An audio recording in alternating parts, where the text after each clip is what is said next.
Eu acho que sempre quando eu tenho a oportunidade de falar, principalmente para jovens, eu falo, esquece tudo aquilo que te falaram.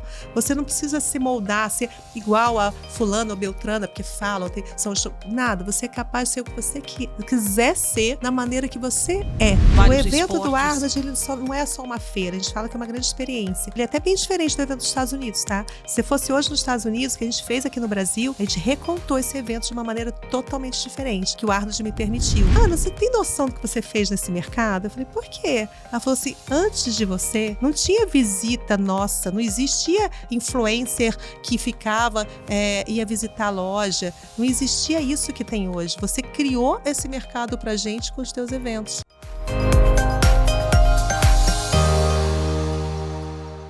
Olá, bem-vindos ao Empresário Sem Filtro.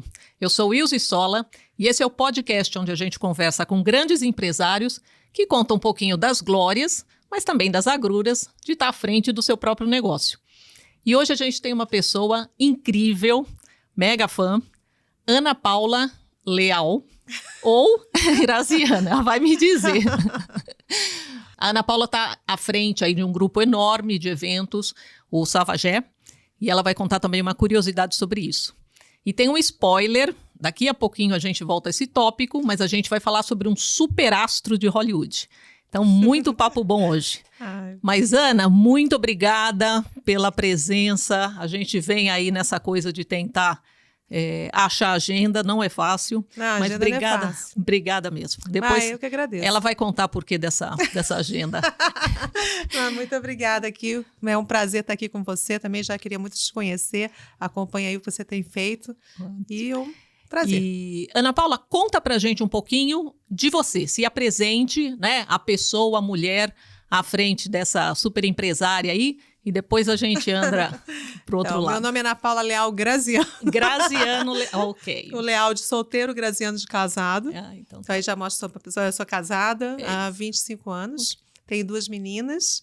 Então, uma de 23 e uma de 21. Nossa. Carioca, o sotaque, por mais que eu esteja aqui há muitos anos, não me deixa negar que eu sou uma carioca da gema. E trabalho na área de eventos, sou formada em comunicação social no Rio de Janeiro, habilitação em relações públicas e trabalho, acho que desde que eu tenho 17, 18 anos no setor de eventos. Então, essa área de humanas aí é a sua... Sim, apesar, isso é muito engraçado, porque eu era uma pessoa extremamente tímida, muito introspectiva, quase que eu era uma voz que não se escutava dentro da família muito, acho que toda a família de militares, você imagina, pai militar, avô militar, então quase a minha voz não era realmente para ser muita coisa ali dentro da família, e eu fui escolher a área de comunicação. Então, acho que até isso daí foi, acho que a primeira barreira que eu acho que eu tive na minha vida é você não ser uma pessoa tão comunicativa, muito tímida, e você ir para a área de comunicação. Mas você acha que você foi já assim, meio na contramão de alguma coisa que você era, dessa coisa meio comportamental, para se desafiar, ou da onde nasceu esse interesse? Então, eu acho que eu sempre tive uma vocação para escrever, escrita. Uhum. E o fato de tudo, que eu sentia, tudo era sempre num caderno. E aí eu quis ir para a área de jornalismo, acabei indo para relações públicas, porque um professor ali na faculdade, eu podia escolher no 5º período, e eu tive um professor de RP que eu amei, e eu saí da área de jornalismo e fui para RP. E eu acho que foi isso, acho que uma coisa de escrever muito bem, eu adorava escrever, adorava ler, e fui para essa área. Mas meu pai odiou, meu pai nem parabéns ele me deu no dia que eu falei que eu ia fazer o vestibular para comunicação social. Ele achava vai para arquitetura, vai para ser médica, ou vai ser para qualquer outra coisa, mas não comunicação. A gente tinha que ser advogado, médico. Tinha algumas 5, 6 escolhas no máximo para você. É isso mesmo. Então, a expectativa não era em cima de mim, né? E aí, você acha que a pressão para se provar ficou maior ainda? Não. Total, né? Total. Eu, na verdade, perdi meu pai no dia da minha formatura. Olha que ironia do destino, porque meu pai nunca, ele não queria que eu fizesse essa faculdade, nunca me elogiou, nunca nada. Mas no dia da minha formatura, ele já estava separado da minha mãe, estava em Porto Alegre, a gente estava no Rio de Janeiro. Isso é uma curiosidade. E eu Nesse dia ele me ligou, ele nunca ficou doente na vida, ele é um cara extremamente atleta, e ele falou, Ana, eu tô no hospital, tô com algum problema de rim, mas eu não vou poder ir aí para comemorar com você na tua formatura, mas na segunda-feira, na hora que me liberarem, eu vou para comemorar. E foi a primeira vez que ele falou que eu era orgulho da vida dele e que me amava, sempre amava, ele sempre falava que eu era orgulho da vida dele, que tinha muito orgulho de mim. Aí no dia seguinte, era da comissão de formatura, tava aí, não tinha celular, não tinha nada disso. Eu fui no salão do lado de casa para me arrumar. E o rapaz do salão falou: olha, volta para casa que tua mãe precisa falar com você. Eu falei, sei lá o que era, né? Voltei, era isso. Fui pegar o corpo do meu pai. Então, assim, eu não consegui ter meu pai ali presente, mas teve esse momento dele falar isso. Então, eu acho que sempre quando eu já fazia faculdade de comunicação, eu já estagiava, desde o primeiro período. Eu era louca que chamar a atenção dele, né? Queria que ele se orgulhasse. Claro. Então, naquela virada de chave, quando ele faleceu, não que militar fosse ser rico na vida, não, mas era aquela figura de pai, me deu uma certa instabilidade. Aí que eu parei de trabalhar mesmo. Aí eu desvirtuei aquele negócio que eu queria ser orgulho para ele. Eu falei, cara, eu tenho que me sustentar, não quero ser sustentada por ninguém, eu quero só trabalhar. Então eu foquei muito a minha diretriz depois da morte dele. Mais ainda, se eu era por causa dele, eu passei a ser por minha causa. Nossa, gente. Nossa, eu tô até arrepiada. Olha as histórias que a gente ouve aqui. Mas que incrível. Então, assim, de alguma maneira é uma fonte de inspiração, né? Sim, e talvez tenha sido também um momento de você fazer as pazes, né, com essa ideia de que você precisa ser aceita, mas com certeza ele te aceitava, porque nossos pais, eles por mais exigentes que eles são, eles nos amam incondicionalmente. Então mas realmente a gente tem histórias aí que muitas vezes envolvem essas decisões iniciais, né? Então é parte, né?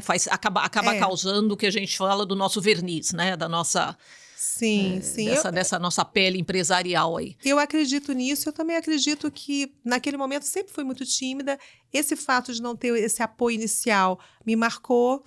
Mas, apesar disso tudo, eu acho que eu tive uma sucessão de vantagens e desvantagens em relação a isso. Eu acho que realmente a gente coloca na nossa cabeça que talvez a gente não seja a pessoa apropriada. Eu sempre me achei que eu não me encaixava em lugar nenhum. Era como se eu não fosse suficiente para nada. Então, eu acho que você acaba carregando. Por isso que eu acho que essa formação inicial da gente enquanto jovem, principalmente meninas jovens, eu acho que é muito importante você dar empoderamento no sentido bom, de elas se sentirem com autoestima, porque isso você carrega e, de repente, demora muito tempo. Se eu dissesse, até hoje, eu carrego, eu sou a mesma, se você pegar a Ana Paula lá dessa faculdade, eu sou a mesma pessoa que durante muitos anos fala, você não é capaz de ser uma empresária, porque olha só, você é toda docinha, você é toda meiguinha, como é que você vai ser? Você sempre vai ser uma excelente executiva, mas você não tem o perfil de liderança.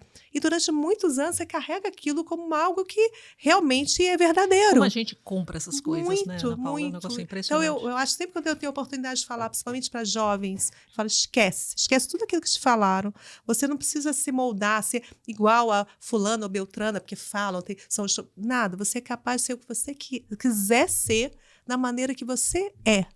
E para mulheres executivas ou mulheres empreendedoras, empresárias, essa coisa da síndrome do impostor, ela parece um fantasma, é uma coisa horrorosa. Por isso que eu gosto de ler muito sobre vulnerabilidade, eu amo a Amy Cuddy, que ela fala muito sobre isso, né, de você se sentir, eu me senti uma impostora, mesmo, engraçado, olha que minha vida profissional tem tantos anos já que eu estou nisso, mesmo quando eu peguei esse evento há 11 anos atrás, né, de uma figura super importante, eu falava, mas por que eu?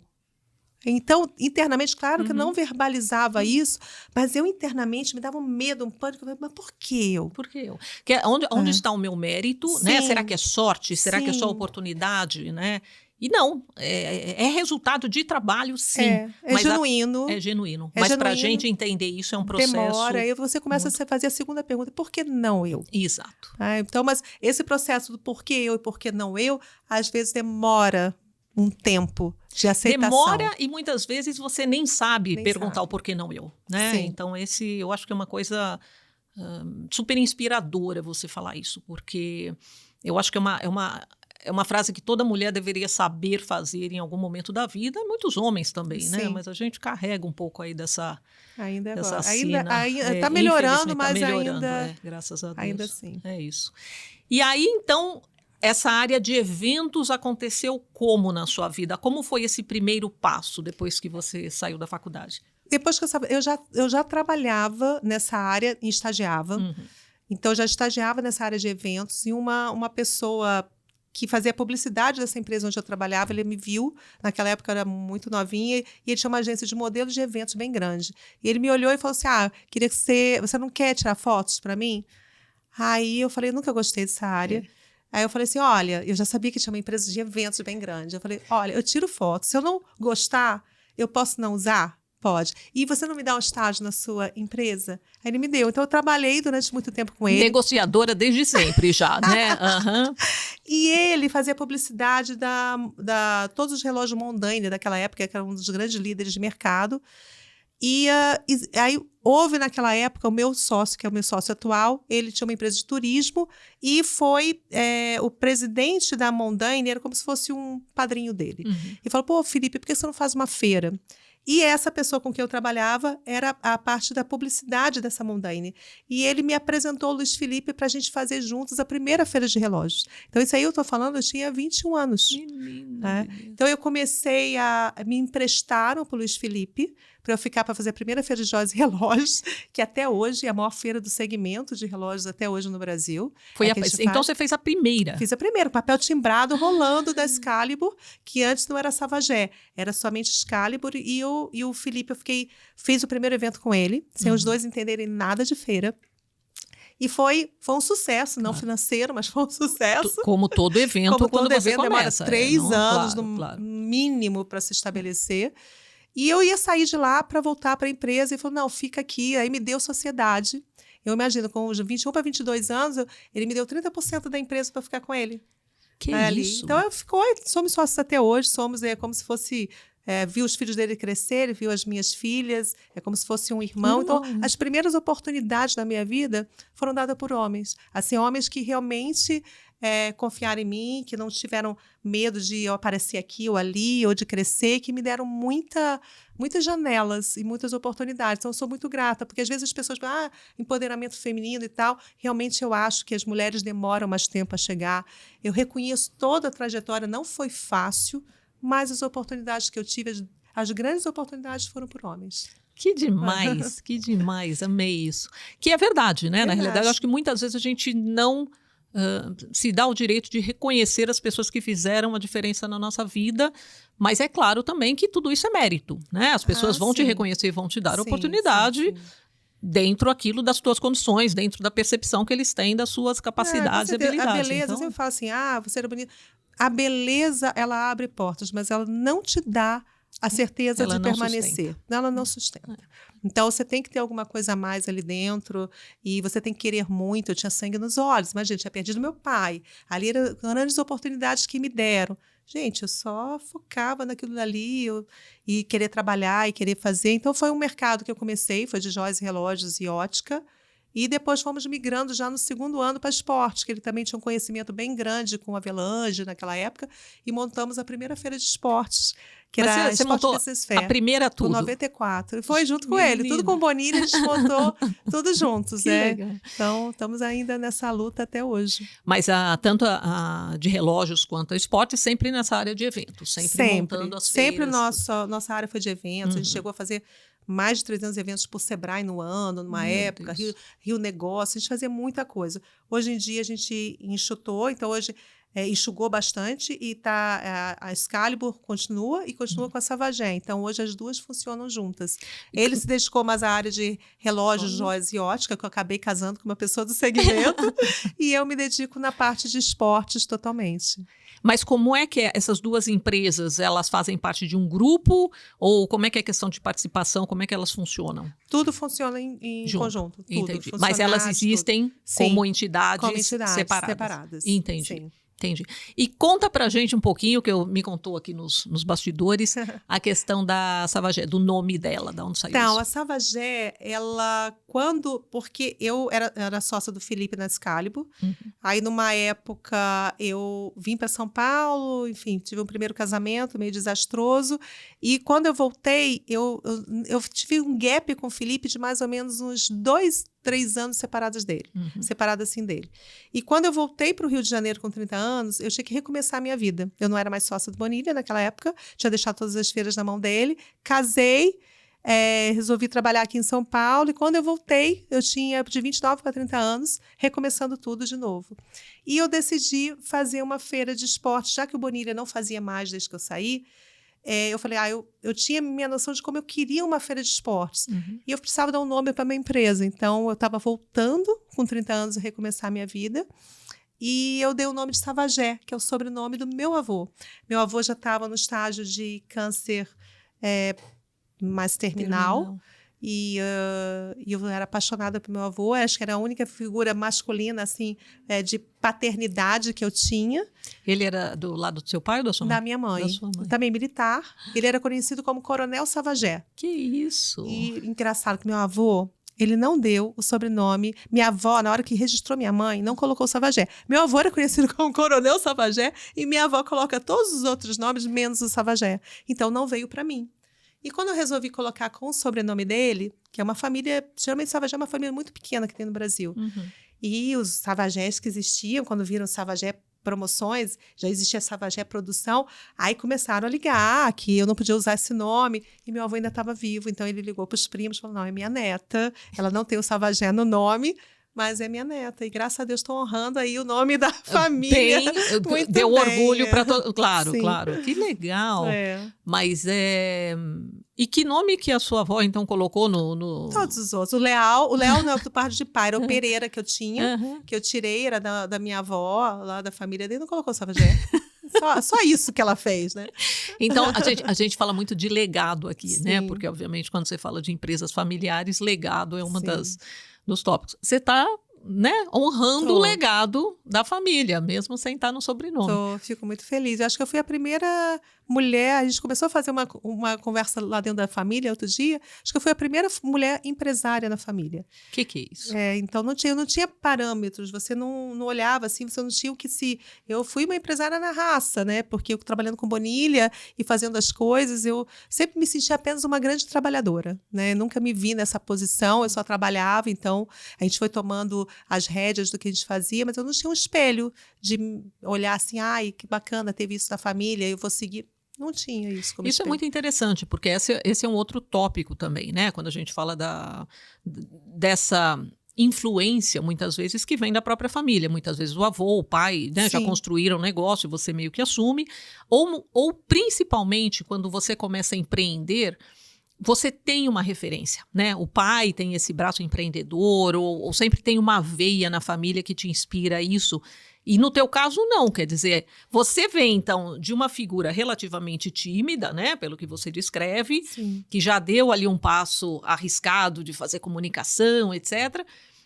Com 21 anos, já estava praticamente sendo sócia aí de uma pessoa e lançando o primeiro evento, etc.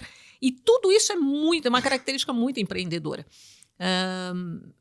Mas você não tem nenhuma referência de família ou de pessoas próximas? Eu não tenho referência de família, assim, mas eu tenho referência na família de mulheres fortes. Apesar de serem mulheres que eram, verdade, eram donas de casa e que não tinham uma profissão, a maioria, nem minha avó, nem minha mãe, nem minhas tias, mas eram mulheres muito fortes, que riam alto, que falavam alto, que eram, sabe, todas enterraram os maridos. E muito, minha mãe, eu falo, ela era professora, e minha mãe, durante muitos anos, como a gente mudava de lugar em lugar, com meu pai era militar, então minha mãe era ministra da Igreja Messiânica. Então, durante muitos anos, assim, até para estudar, não era aquele negócio, hoje em dia, né, você tem babá, tem um monte de coisa, naquela época, não. Então, minha mãe, eu saí da escola, tinha que me levar junto com ela para onde ela estava. Então, eu acompanhei muito a vida missionária da minha mãe Quando pegava aquele microfone, minha mãe falava, era a coisa mais linda. Quanto minha mãe tinha de doação, de altruísmo com as pessoas. Então, eu cresci num ambiente de mulheres muito fortes, falantes, com postura, que entendiam muito do valor da vida. Mas sabe? olha que interessante, porque ela combinava dentro, obviamente, da área dela, essa questão da liderança, né, como uma líder, uma influenciadora, uma pessoa que tendia a inspirar pessoas, e esse lado da comunicação, né? Porque se ela tinha essa disponibilidade de pegar o microfone e falar, isso traz também para você uma certa segurança como criança, olhando para aquilo e falar, é possível. Admiração total que eu tinha por ela. Então é uma super influência. É legal que você tem uma combinação, né, de mulheres muito fortes e de homens aí inspiradores e que te apoiaram. Isso não tira de você muito jovem. Você imagina, eu quando comecei a fazer feira, eu ia nas áreas de joias e relógios, você ia visitar grandes empresas. Então você estava ali com praticamente na área de joias e relógios são homens.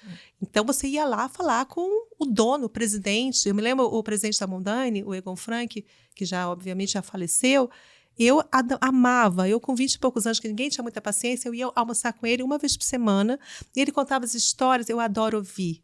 Eu adoro, me encanta escutar histórias. E as pessoas com mais idade, elas têm algo que às vezes as pessoas não têm paciência de ouvir, eu tenho total. Eu adoro escutar, de onde veio, o que aconteceu, a experiência das pessoas. Então, eu sempre tive essa paciência e essa escuta.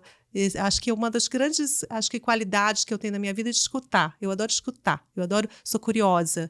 E isso acho que talvez tenha sido um dos elementos que me fez prosperar bastante na liderança do que eu fazia. Mas essa é uma das características mais incríveis de um líder, né? O saber escutar com a atenção, uma escuta realmente ativa. Verdadeira, né? Verdadeira, exato, né? Empática.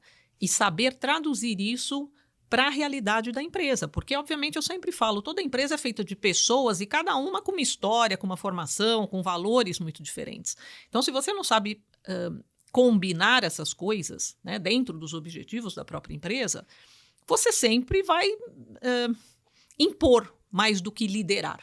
Né? Então, essa é uma combinação e é uma atitude, né, um comportamento absolutamente crucial para grandes líderes. E você que lida nessa área tão bem da comunicação, você sabe que muitas vezes a gente está em frente às pessoas, quando você está falando, às vezes você tem a noção que a pessoa não está te escutando, já está pensando que vai te responder. Então, ela não está com aquela escuta muito apurada daquilo que você está fazendo. Às vezes ela até se perde, porque ela já está preocupada tanto com o que vai responder, de uma maneira eloquente que seja, e ela não está te escutando verdadeiramente. Então, as pessoas têm um sério problema da escuta. Acho que elas estão muito mais preocupadas em falar do que em escutar. Principalmente no mundo de hoje, né, Sim. Ana Paula? Que a gente basicamente, somos comunicadores e essa escuta, nós somos seguidores, mas a gente não escuta atentamente o que está sendo dito, infelizmente.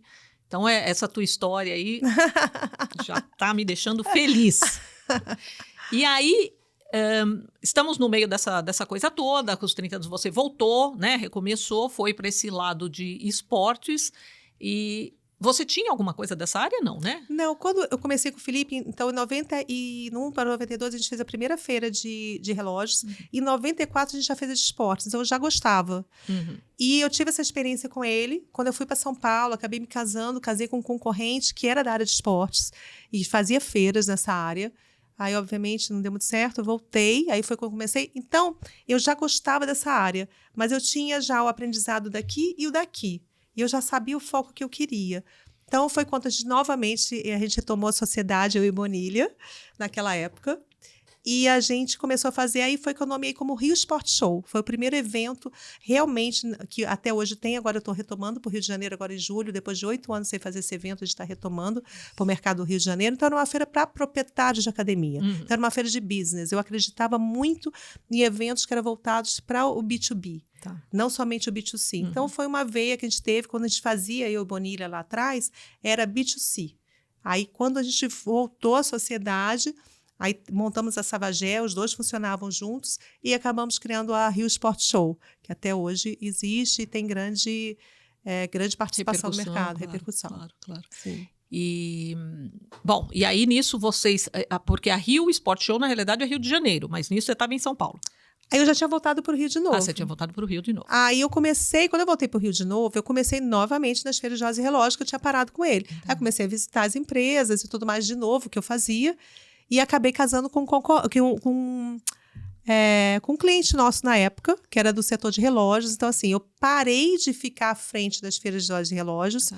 Acabou que o meu sócio ficou à frente, porque eu não me sentia tão confortável. Né? Porque eu acabei casando com um cliente nosso, que estou casada até hoje. Que ótimo. Graças a Deus. E comecei a me dedicar mais à parte de esportes, com a Rio Sport Show, e fomos crescendo. Vocês estão baseados no Rio de Janeiro? Não, hoje está em São Paulo, né? Hoje São Paulo. Apesar do Luiz Felipe ainda estar lá, grande parte dos nossos... Hoje, depois da pandemia, todo mundo está meio que online. Exato. E hoje você consegue ter... Eu tenho gente em BH, tem gente em Floripa, gente no Rio, em vários lugares, né? Mas hoje a base, o escritório é São Paulo. O que é legal porque você consegue hoje usar o melhor dos talentos, né? Sim. Você acha profissionais onde você... Sim. Apesar que eu vou te dizer assim... Você gosta do pessoal, né? Eu gosto. Comunicação. Eu, na minha opinião, por exemplo, meu marido na empresa dele é 100%, não existe trabalho online. A necessidade com a pandemia fez acontecer isso, mas eu amo estar. Eu acho que quando você troca no pessoal, você olha nos olhos, tá todo mundo junto, eu sinto muita falta de estar com a equipe inteira junto. Então, só perto das feiras que vem todo mundo, a gente consegue fazer geralmente uma convenção nossa, mas eu ainda gosto. Eu gosto do olho no olho, eu gosto de estar junto. Eu acho que não tem a troca igual, não. Né, a da proximidade. Não. Eu também não... Eu acho, você tá junto no... Ninguém às vezes tem o teu ritmo.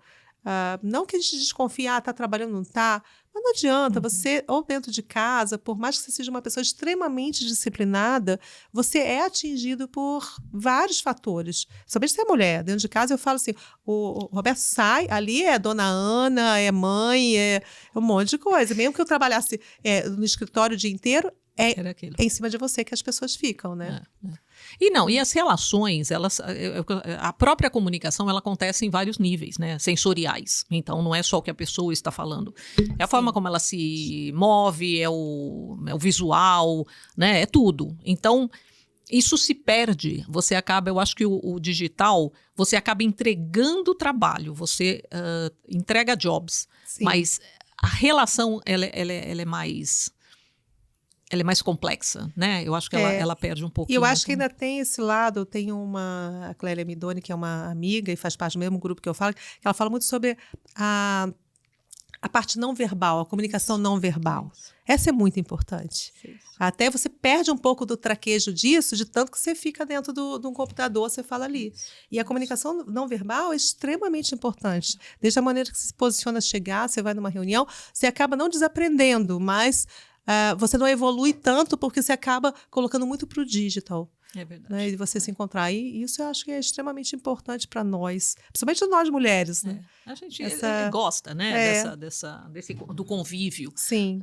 De pessoas, amigos, famílias. E, então, é importante essa troca. Eu falo que é uma troca energética, né? Que você tem quando você está com as pessoas. Eu também sou de comunicação, adoro falar, então eu sinto falta. Eu acho que o computador, ele para mim é uma barreira, né? Não é que você não se expresse, não tem problema nenhum você fazer reuniões e dar palestras e workshops, etc., digitalmente, mas é interessante que depois da pandemia a gente achou que isso ia se tornar um lugar comum e está havendo um retorno, né? As pessoas sentem falta desse... Agora já estão 2 dias na semana, outros 3, né? E tá começando. Muita gente está voltando já para 5 dias que eu também, não é essa questão, né? Eu acho que o equilíbrio é legal. O equilíbrio é legal e eu acho que até ajuda, em parte, se você pensar em São Paulo, você fazer uma reunião, hoje você trabalha mais no online, porque uma reunião acaba às 10, já tem uma começando às 11h15, que você não teria como fazer essa se fosse pessoa, porque em São Paulo você demora 1h30 ou mais para chegar em alguma reunião, sai e volta, né? Você não conseguia. Isso te dá mais, você acaba trabalhando nesse sentido mais. Exato. Mas você tira essa percepção do do pessoal. Eu sempre falo, né, para os meus mentorados, vai tomar um cafezinho, né? Toda semana sai para tomar um café. E assim, tudo bem, você faz home office, você tem a sua vida, mas eu mesmo sempre me forço a sair, conversar e ver pessoas, porque senão você começa a entrar até muito na sua própria cabeça, que eu brinco, né? Você acaba vivendo sua própria vida, seu próprio mundo, e se fechando aí para uma realidade incrível, que é se conectar. Razão desse super podcast. E aí, bom, estamos nessa, então vamos falar agora de esporte, porque eu tô nervosa com essa história. Que foi, inclusive, quando eu te conheci, né? Não pessoalmente, mas através de uma amiga em comum, que foi ela que me levou para a feira. Eu digo que eu tomei um susto. Eu já tinha ouvido falar dessa feira antes. Qual que é o nome que vocês usam? Eu sempre falo errado. Arnold Sports Festival. É o Sports Festival. Eu sempre troco. Bom, gente, eu vou deixar a Ana Paula contar, mas depois eu falo das minhas impressões. Eu fiquei tão impressionada que eu não... Mas conta como é que surgiu. Então, quando a gente já fazia Rio Sport Show, depois a gente começou, dentro da Rio Sport Show, teve uma época que eu precisava de barras de proteína para uma competição que eu ia fazer. E eu tinha um amigo que era diretor de marketing de uma empresa chamada, naquela época, era Probiótica, e ele falou, não, eu te arrumo as barras. Mas, Ana, isso aí foi em 2010. Ele falou assim, Ana, dá uma olhada no mundo. Hoje, como é que está crescendo essa área de suplemento? Não tem nada no Brasil de feira. Eu falei, Aí ele falou, Aí eu fui visitar em 2011, peguei meu marido, fui visitar as principais feiras que ele me listou para visitar. E entre elas eu fui no evento do Arnold, em Ohio. Nós estamos falando do Arnold Schwarzenegger, tá, gente? Olha que coisa. E ele já tinha esse evento muito grande. Eu não era fã dele, gostava, mas não era fã dele. Eu fui para ver o evento. E realmente foi o evento que, de todos que eu visitei, foi o que mais me impactou. Era uma cidade, um frio danado que ele faz em março. Uma cidade de Columbus, bonitinha, mas não tem nenhum atrativo lá. E levava 200 mil pessoas aquele evento. E é um evento que parava a cidade e tudo, e eu fui visitar, comprando meu ingressinho ali, eu falei, Roberto, imagina um evento desse no Brasil, mas falei por falar, mas não imaginaria, juro por Deus, não imaginaria. Me lembro que eu tirei foto com o Lu Ferrino, que era o antigo Hulk, né? Paguei para tirar foto com ele, eu vi uma muvuca assim, eu falei, cara, o que é aquilo ali? Eu vi que era o Arnold passando no evento dele. Voltei bem impressionada com esse evento e montei dentro da Rio Sport Show, naquele ano, acabei pegando 500 metros quadrados na entrada da Rio Sport Show, eu falei, vou fazer a Expo Nutrition aqui, uma feira de suplementos, 500 metros. 500 metros já era ocupado, já 200 com palco. Então, eram pouquíssimas empresas da área, e a gente montou a Expo Nutrition. A Rio Sport Show, como era uma feira de business, ela levava umas 9 mil pessoas, no máximo, cada edição. Aquele ano eu subi para 15 mil por causa daquela áreazinha assim. Eu interditei a Rio Sport Show, porque eu achei que não ia ter visitação. Coloquei aqueles 500 metros na entrada. Colocou bem no começo? O pessoal queria me matar. Aí, que a gente notou, eu falei, nossa, que mercado é esse? Tem coisa aqui. Aí, na edição seguinte, que eu fazia 2 por ano, eu coloquei a Expo Nutrition no final. Que assim você tinha que atravessar a feira. E quando eu fiz esse movimento, em 2011, em 2010, o Arnold já tinha começado a querer expandir. Ele estava desde 1989 com esse evento, fazendo com o Jim Lorimer. Ele começou em 89? Esse evento em 89, porque quando o Jim Lorimer, que era, infelizmente, ele faleceu tem 2 anos, que era como um pai para o Arnold, ele já realizava um evento muito grande nos Estados Unidos, chamado Mr. América. E o Arnold foi competir lá quando ele já era muito famoso. O Mr. América é super famoso, né? E o Arnold, quando competiu, ele falou para o Jim Lorimer, quando eu parar de competir, eu quero ser teu sócio aqui, que foi o evento mais organizado que eu já fui na minha vida. E eu quero dar um nome para esse evento, meu nome. E foi isso que ele fez. Quando ele parou, então, em 89, os 2 juntos, que ele falou assim, se eu fui, né? O evento do Arnold, o que é na cabeça do Arnold Schwarzenegger? Se ele foi 2 vezes governador da Califórnia, se ele foi e ainda é o mais célebre bodybuilding do mundo, se ele foi e ainda é dos atores mais bem pagos de Hollywood, né, que hoje ainda tem na atualidade, ele disse que deve ao esporte. Então, tudo que ele conquistou na vida dele foi por causa do esporte. Então, o Arnold Sports Fest foi uma retribuição para a sociedade, para tudo que o esporte fez na vida dele. E ele começou em 2010, ele já começou a expandir para o mundo. Ele queria expandir para o mundo. Então, começou na Europa, o primeiro foi na Espanha. Em 2011, ele começou a procurar uma empresa que ele queria, o segundo lugar que ele queria era América do Sul, Brasil, Rio de Janeiro. Ele queria, nessa ordem, achar uma pessoa que fosse os sócios dele no Brasil.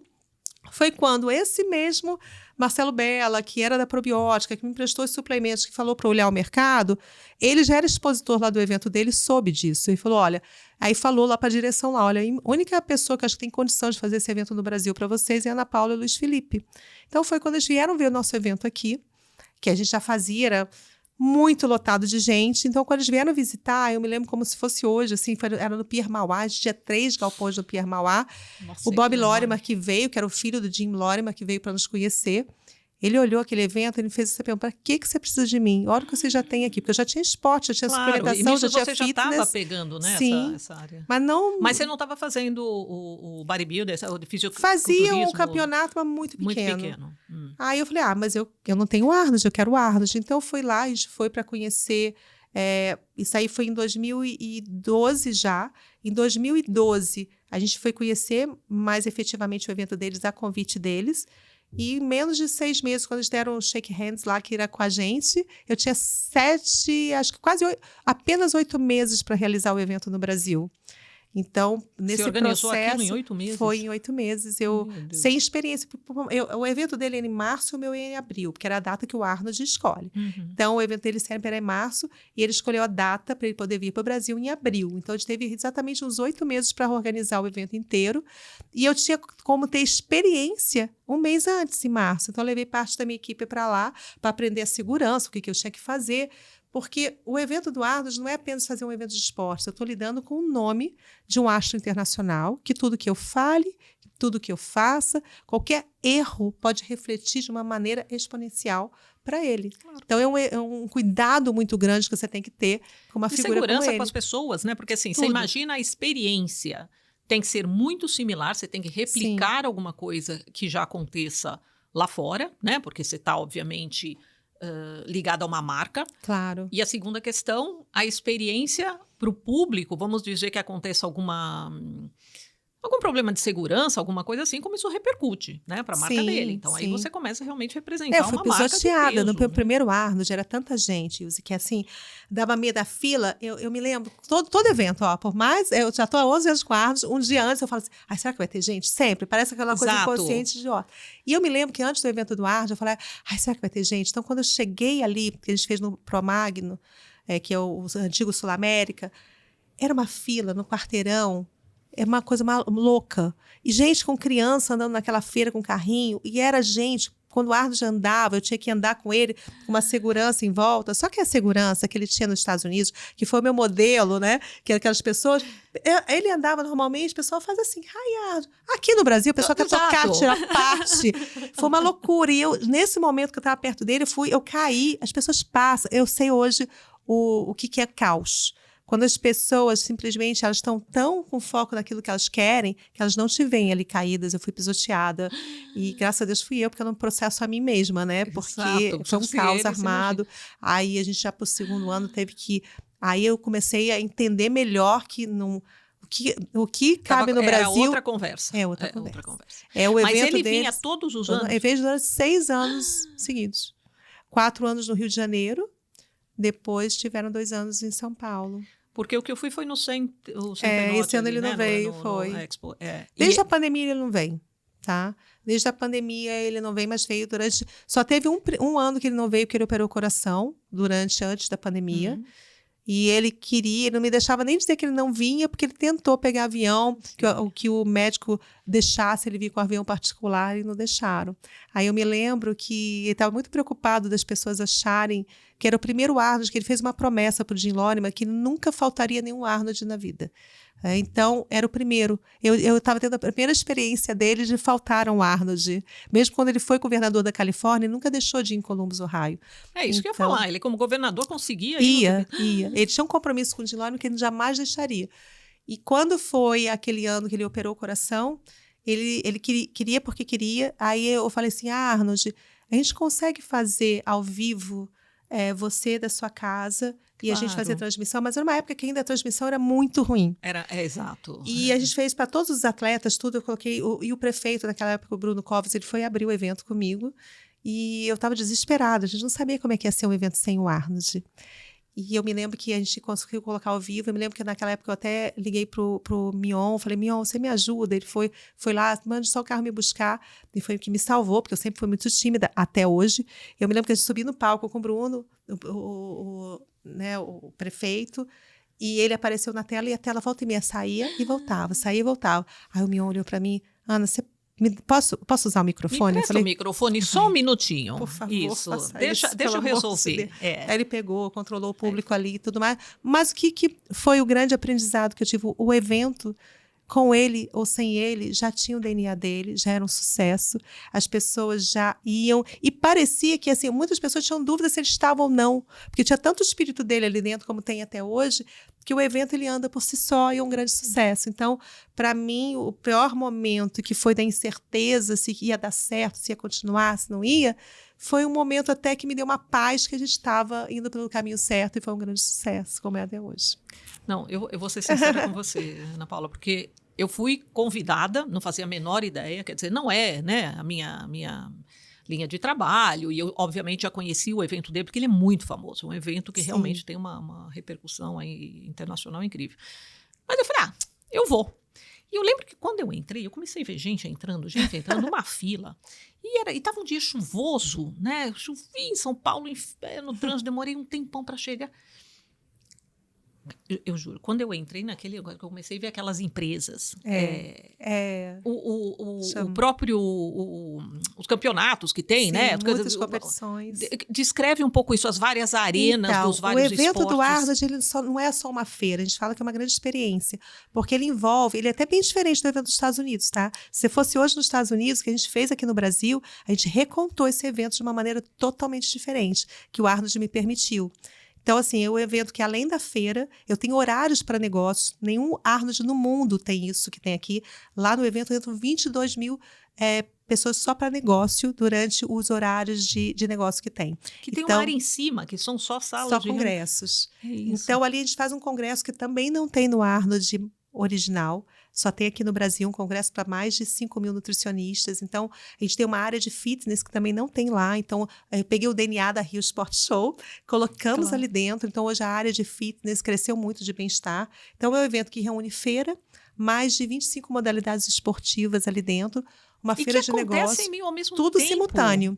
E esse ano, para você ver, esse ano a gente levou 105 mil pessoas no evento, 22 mil pessoas só para negócios. Foi em geração de negócios, mais de 1 bilhão em geração de negócios, que ali estão todas as indústrias da área health, da área fitness, todos os grandes indústrias farmacêuticas entrando. Então, quem não conhece e vai lá, muitas vezes as pessoas, aquele evento de bodybuilding, já foi alguma vez, mas não é agora. Não é mais há muitos anos. A gente nunca se falou tanto, né, em suplementação, em proteína, e etc, etc. E você vê, assim, paredes daquilo, né? Os grandes players do mercado estão lá. Então, Mas quando eu comecei com a Expo Nutrition, na verdade a Expo Nutrition foi a grande divisor de águas no setor de suplementos. Todas as pessoas, você vai fazer feira de bomba? Eu falei, que feira de bomba? Então, era uma época que o suplemento era muito mal visto, o bodybuilder era muito mal visto, o fisiculturismo. Então, é muito bom eu estar no mercado, desde quando começou, fazendo esse mercado, construindo. Muitas empresas surgiram dentro do meu evento.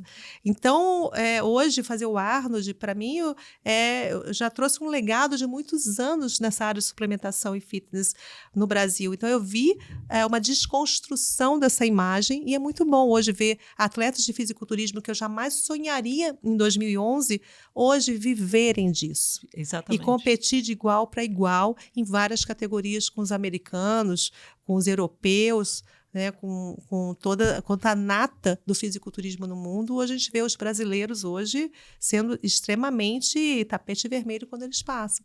Então é bom eu ter participado, estar ativamente nessa construção desse setor. Que também é um legado seu, né? Sim, é uma coisa que, assim, quando você abriu essas portas e trouxe essas oportunidades para o Brasil, você vai dando chance para essas pessoas. Eu me lembro que uma vez que eu ia em todos os meus parceiros internacionais. Então tinha o Arnold na África, na Austrália, na Europa. Hoje só existe no Brasil, tá? Depois da pandemia, a Austrália não conseguiu se manter, a Europa só tem um campeonato, a África do Sul também deixou e Hong Kong também. Então, hoje o único que não só conseguiu se manter como cresceu foi aqui no Brasil. Que loucura. Graças e a Deus. assim, tá bem robusto. Sim. pelo mas, que eu vi. mas numa época que eu fui para a África do Sul, que era logo em seguida do meu evento, a Graciane Barbosa foi comigo. Olha quanto tempo tem isso aí, teve uns 8 anos isso. E eu me lembro que lá conversando com ela, eu comendo ela ovos e a dieta dela, ela falou assim, Ana, você tem noção do que você fez nesse mercado? Eu falei, por quê? Ela falou assim, antes de você, não tinha visita nossa, não existia influencer que ficava, ia visitar a loja, não existia isso que tem hoje. Você criou esse mercado para a gente com os teus eventos. Hoje, se a gente tem visita nas lojas, se a gente tem patrocinadores do setor, foi que foi criado dentro dos eventos. Mas a gente trabalha tanto que a gente não tem noção da real revolução que a gente fez no setor. E isso hoje, olhando para trás, acho que é um maior legado. Independente se o nosso nome vai estar lá na frente ou não vai estar, é importante que você fez parte do processo. E que você mexeu com o setor, você mexeu com a vida de pessoas, com o crescimento profissional de pessoas. Isso dá uma alegria muito grande. Porque criar mercado é criar oportunidades para as pessoas, né? Então, você Sim. imagina quantas famílias estão envolvidas nisso, muitas. né? O que você... O que é essa geração não é só de emprego ou trabalho, mas de propósito, né? E de criar comunidades e ecossistemas onde o que era uma coisa de tribo, né? Tinha uma tribo E ali. hoje já não extrapolou isso. Exato. Mas por isso que eu sempre tive a preocupação, até na área dos esportes, que são mais de 30, de colocar esportes que ninguém conhece. Então, eu coloco lá, luta de braço, eu coloquei na TV Globo, Strongman, que é uma coisa que eu me apaixonei. Hoje, existe muitos atletas de Strongman que eu comecei a fazer dentro do meu evento, porque eu via lá nos Estados Unidos, Jump Rope, que é aquele pular corda, cheerleaders. Então, assim, geralmente as pessoas conhecem aqueles tradicionais, futebol. Lá eu coloco pillow fight, que é luta de travesseiro. Então, é muito bacana. E são federações que existem, só que são federações que nunca têm aporte de dinheiro, que não tem janela. Não tem... Então, quando você coloca atletas disso, que o Arnold falava, sabe? Ele falava uma coisa muito importante, que eu tenho muito para mim, que ele dizia, única pedido que o Arnold fez no primeiro ano, em 2013, que ele queria abrir o evento, não queria abrir com o governador, com ninguém. Ele queria que eu abrisse o evento com 30 crianças. Então, eu trouxe crianças de uma comunidade, ele andou na feira com 30 crianças. Ele falava assim, Ana, no país como o Brasil, com tanta diferença socioeconômica, se você tira uma criança e você coloca em qualquer esporte, porque às vezes a criança não vai se identificar com vôlei, com futebol, não, mas às vezes se identifica com pillow fight, com karatê, com sumô, sabe, com a luta de braço, whatever. Com qualquer coisa, você está tirando essa criança, você está dando uma sobrevida para essa criança.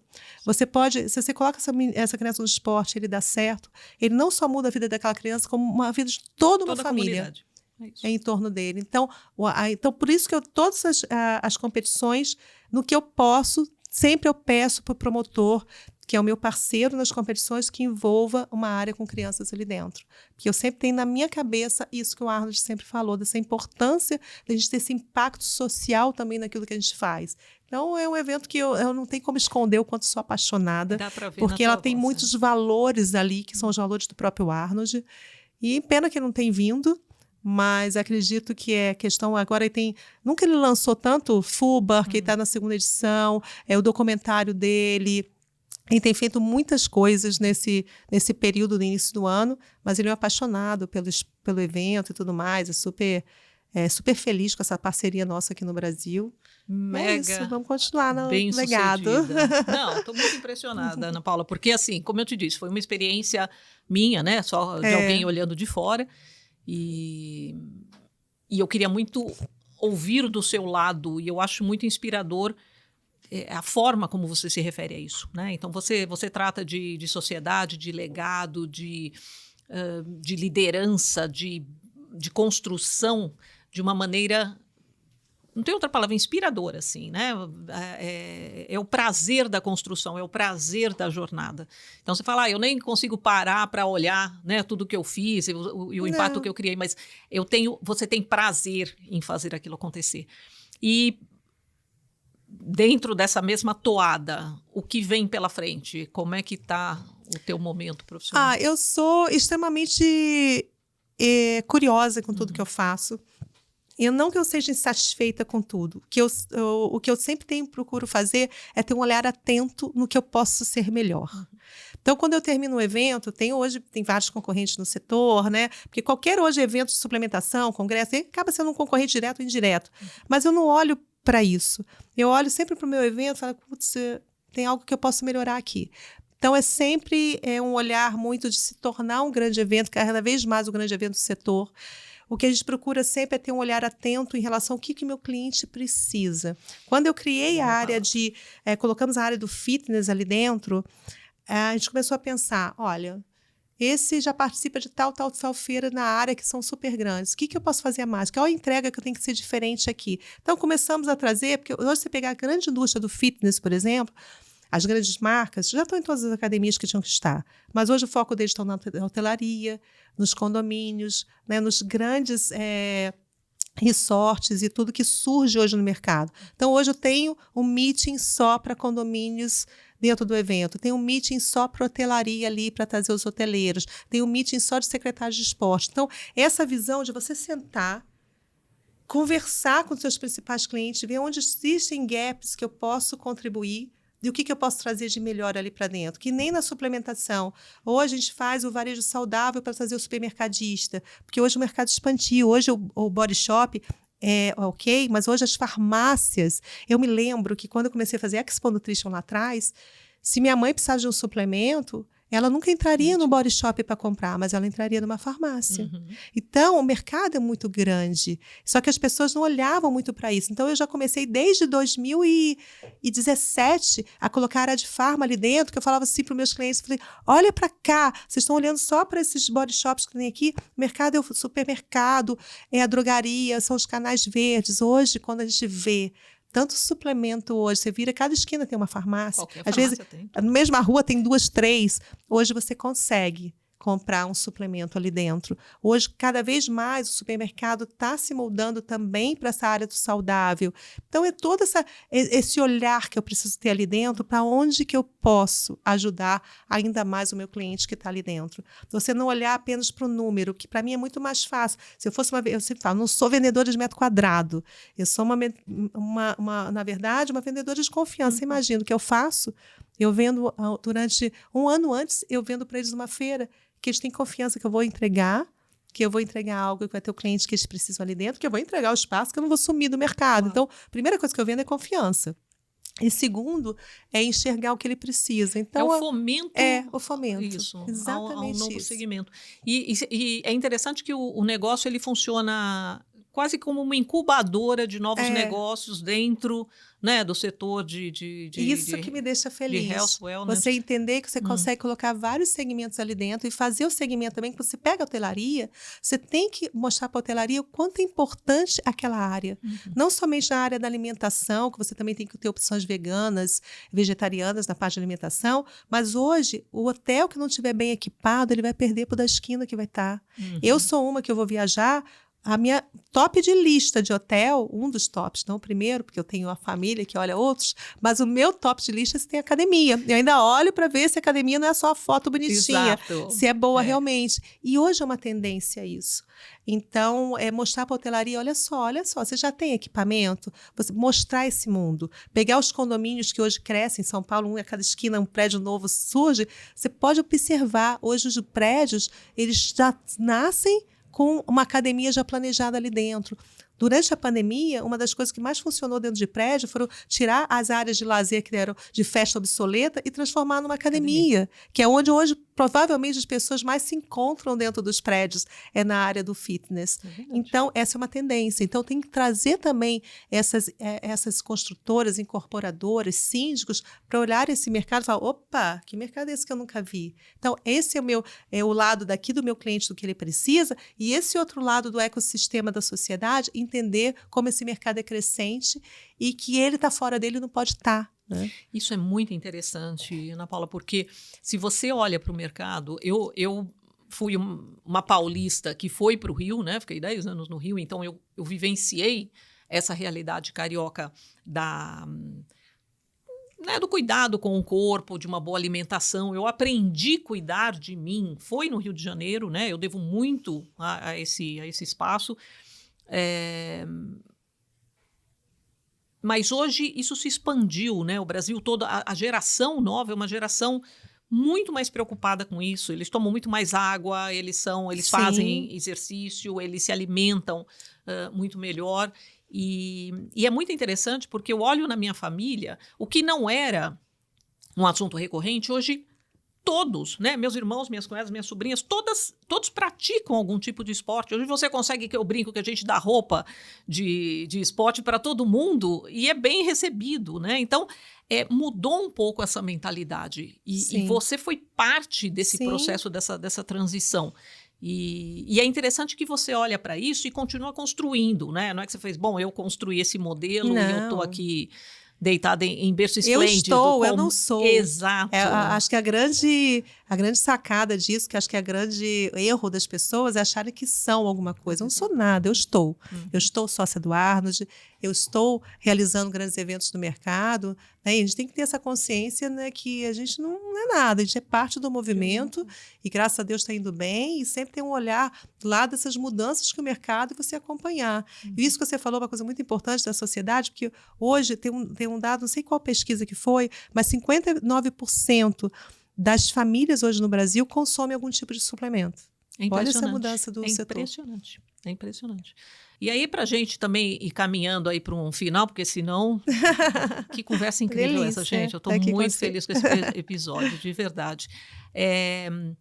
Ana Paula, e como é a tua vida hoje, pessoal? Porque o que eu entendi também, teu marido, viado, vocês vão muito para a Ásia, é uma loucura. Como é que você concilia isso tudo? Mãe, empresária, criando novas coisas, assim, uma sócia muito participativa, né? Como é que é tudo isso na tua vida hoje? O que você acha que serviria de exemplo ou para outras mulheres? Que eu acho que eu tenho modificado algumas coisas de uns 6 meses para cá na minha cabeça também, sabe? Eu sempre me dediquei muito ao trabalho, eu acho que a gente tem que ser assim. Talvez eu tenha tentado equilibrar da maneira que eu pude a minha vida de mãe, de esposa, de empresária, de amiga, porque às vezes você negligencia uma área que é muito importante você estar com amigos. Diz que você ganha sobrevida muito, né? Se você está em contato com amigos, né? Eu estou preocupada com essa sobrevida. Gente, cadê? Então, mas nos tempos para cá, muitas vezes você deixa, se você... Eu sou uma pessoa que eu me preocupo muito mais, talvez, com os outros do que comigo mesma. Não me colocar sempre no primeiro plano. E isso foi uma coisa que eu comecei a ter esse olhar mais atento de uns tempos para cá, comigo, de um autocuidado, de você se permitir ter um momento, não abrir mão, não negociar algumas coisas na tua vida, como a tua saúde, como você fazer check-ups, como você praticar sua atividade física, porque você vai cortando, muitas vezes, as coisas que são muito... Não adianta, é que nem você, quando fala no avião, né? Primeira coisa, se cair as máscaras, primeiro põe em você e depois ajuda o outro. Então, eu estou tendo muito essa visão do avião na minha cabeça, das máscaras. Então, eu acho que é muito importante isso. Está sendo um processo para mim de uns tempos para cá, porque às vezes você se sente mal. Egoísta. Egoísta. Isso. E não é egoísmo. Não. É você se preservar para você até ser melhor em todas as suas funções. Mas esse entendimento e você se aceitar dessa maneira, eu faço parte de um grupo Mulheres Inspiradoras pela Giovana Quadros, isso tem me fortalecido muito, que você vê muitas mulheres em posição de liderança iguais a você e vivenciando experiências muito similares e muitas se falando, Ana, se olha. Então, você aprende com exemplos dos outros, bons e ruins, e todos no mesmo processo, e você começa, eu não estou sozinha nisso, meu pensamento não está errado. Que você começa a se sentir egoísta nesse sentido que você falou. Então, acho que a grande mudança que eu tenho tido de uns 6 meses, é muito recente para cá, é ter tido as minhas válvulas de escape, parar. Às vezes, você querer ler um livro, você não... eu quero ler, eu quero vivenciar isso, eu não quero fazer nada. Em momentos que você não quer fazer nada. Então, se permitir, agora mesmo eu vou para o Japão, né? Mas agora uma viagem em família, que já tem 3 anos que a gente viaja com os filhos. E isso também é super importante, principalmente filhos que a gente está de 21 a 26 anos, Que é super ainda difícil, querem estar com a claro, gente. olha que demais Então, isso é uma E o dádiva. tempo deles, a rotina deles começa a ficar Sim. mais complicada também. Sim. Então, é difícil você juntar né? todo E todo mundo mundo parar, exato. Né? Então, que legal acho isso. que é importante essa mudança dessa mentalidade, desses cliques assim que você vai mudando na tua cabeça. Isso eu acho que tem sido o grande desafio para mim nos últimos tempos. Ana Paula, você foi um presente, assim. Eu não consigo resumir todos os insights que saíram aqui hoje, mas eu tenho certeza que os cortes vão ficar maravilhosos, porque é muita coisa legal. Obrigada, Nossa, que também. demais. Obrigada pelo convite. Muito obrigada aí por ter achado o tempo na agenda. Eu sei que você está aí com a viagem, né? Não é uma viagem pertinho, quer dizer, no Japão, né? É mais tempo no avião do que lá. Exato. Mas muito obrigada, viu? Te agradeço. E que você tenha sempre muito sucesso. E você é eternamente minha convidada para o Arnos. Vou ficar muito feliz de te receber lá no próximo ano. Eu literalmente estarei lá. E para quem não foi, vá, porque é uma coisa, gente. É uma imersão numa loucura. Não, dá um clique ali para todo tipo de negócio, todo tipo de aprendizado. É realmente uma experiência. E para vocês, então, deixem nos comentários, né? O que vocês aprenderam com essa pessoa incrível. E também quem vocês gostariam de ver aqui, porque a gente tem muito prazer de bater papos tão incríveis como o de hoje. Muito obrigada e até o próximo episódio.